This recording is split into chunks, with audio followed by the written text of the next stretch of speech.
Hey, what is poppin', everyone? So today we'll be talking about US rent. How high is rent really in the US compared to other countries? And I think you guys know the answer, but it really depends on the location. It really does, because I think you all might heard of this, but in San Francisco and New York City, these prices can go up to maybe 4,000, 5,000 USD a month for a kind of normal luxury apartment. Not super luxury, but just a high-class apartment is maybe 4,000, 5,000. And maybe for normal people, it's like 3,000, 4,000. Normal people would be paying 3,000, 4,000 for a maybe one-bedroom apartment in New York or San Francisco. That's really fucking high. Like, those prices are insane.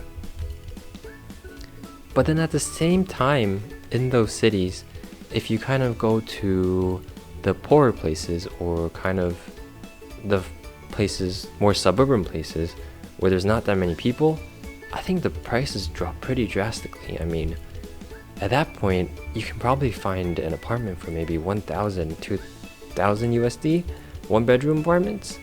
But the thing is, you have to have a car to live in those places because, they're not in the city anymore. So that's the prices for big cities, and Hawaii too. I mean,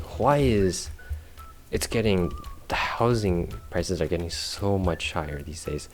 The increase has been really drastic. I mean, but if you look at other southern states, or if you look at kind of the mid-western states, it's not that high as the big cities.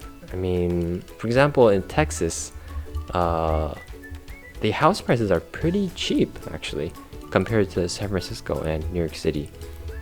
In Texas, one of the biggest cities is Houston. And in Houston, the house prices aren't that high. You can get a one-bedroom apartment for maybe 2,000 in downtown Houston. And it's an okay apartment. Nothing wrong with it.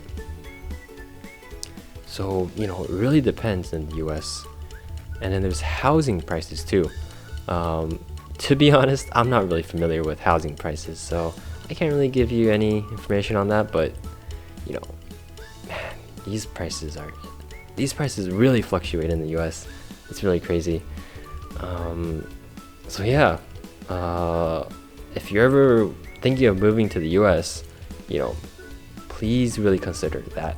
If you're gonna live in the city, in New York City or San Francisco, you're gonna be paying a shit ton of money.